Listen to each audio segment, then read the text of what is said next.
ورحمۃ اللہ اس student guide کے اس lecture میں علی حسین آپ کو خوش آمدید کہتا ہے۔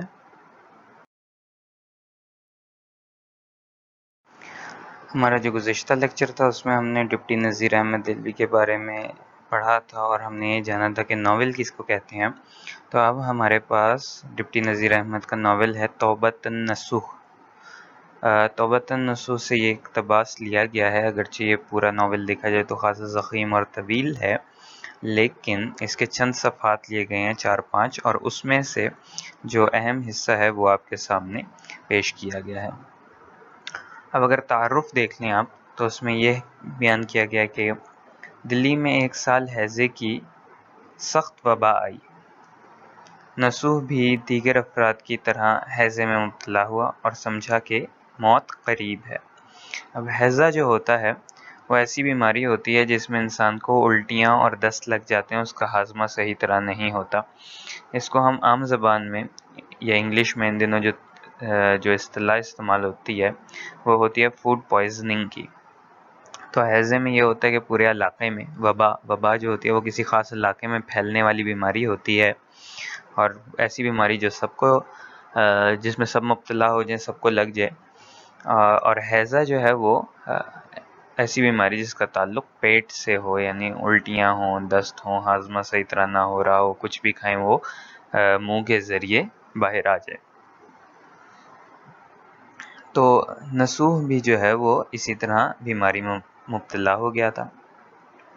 مایوسی کے عالم میں اسے عاقبت کی فکر ہوئی۔ عاقبت سے مراد آخرت کی، اخروی زندگی کی، قیامت کی۔ ڈاکٹر نے اسے خواب آور دوا دی تو وہ سو گیا۔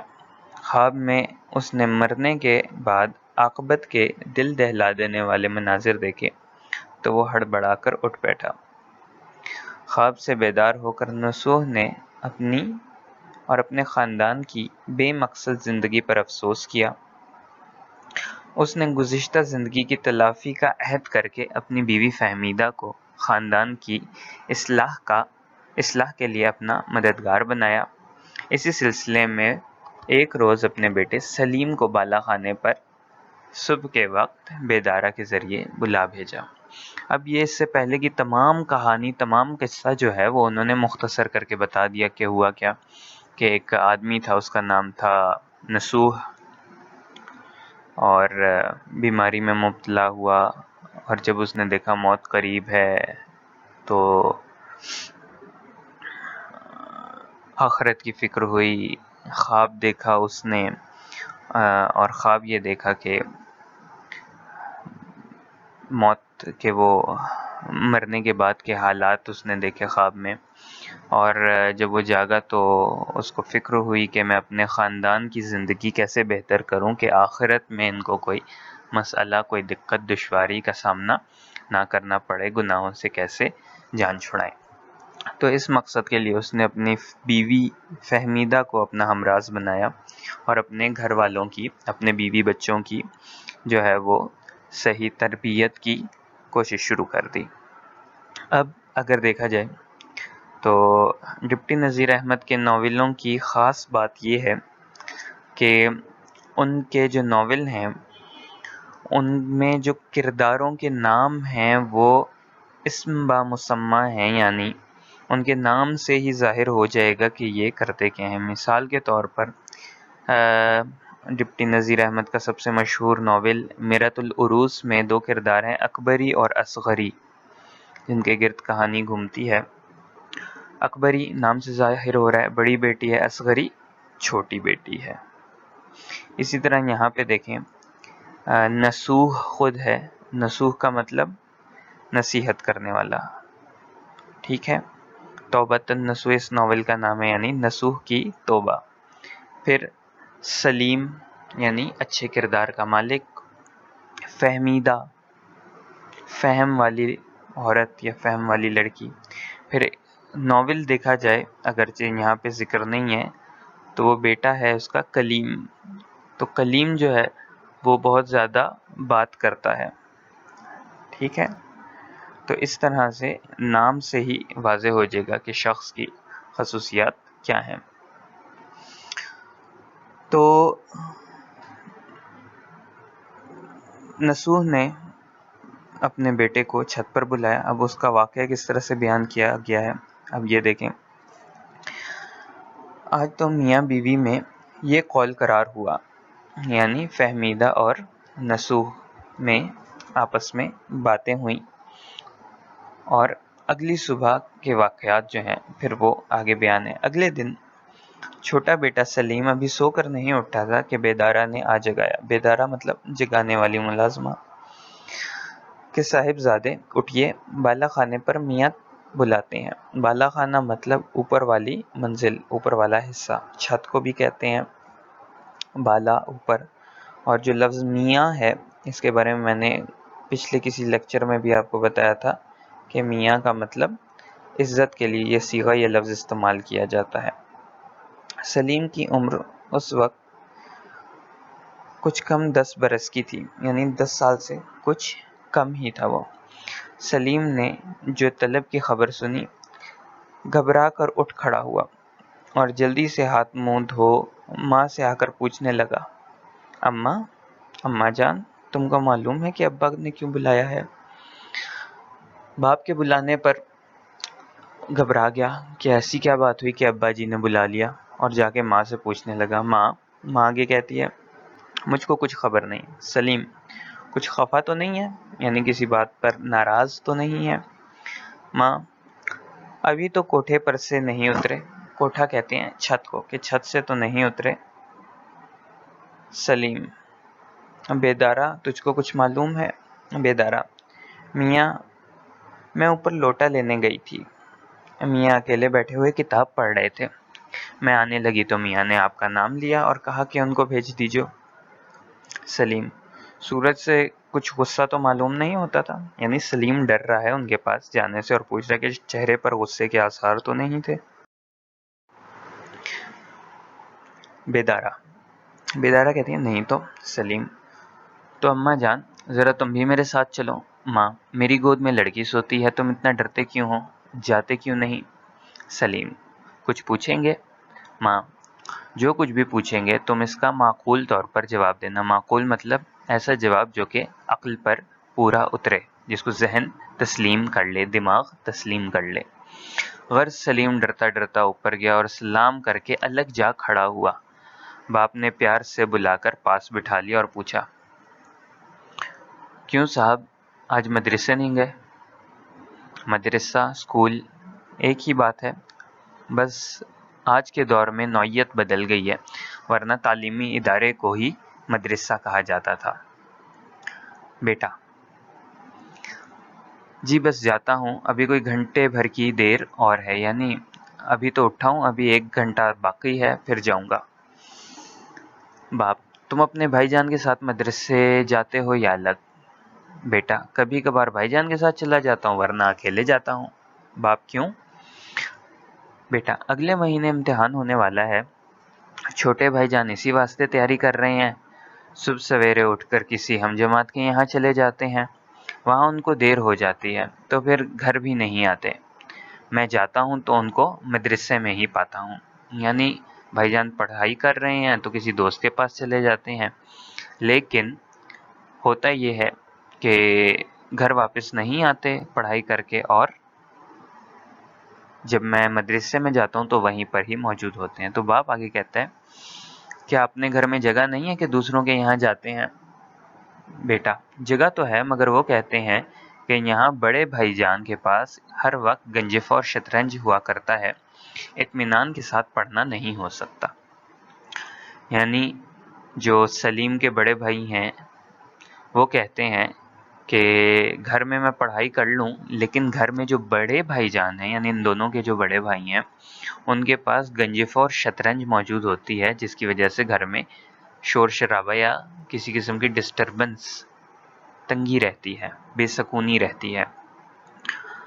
اب آپ دیکھ سکتے ہیں شطرنج جو ہے وہ اوپر والی تصویر میں، جس کو ہم چیس کہیں گے انگریزی میں، اور گنجفہ جو ہے یہ ایک کارڈ گیم ہوتی ہے، گول پتے ہوتے ہیں اس کے، اور یہ نیچے والی تصویر میں گنجفہ کی تصویر آپ کو نظر آ رہی ہے کہ گنجفہ ہوتی کیسی ہے.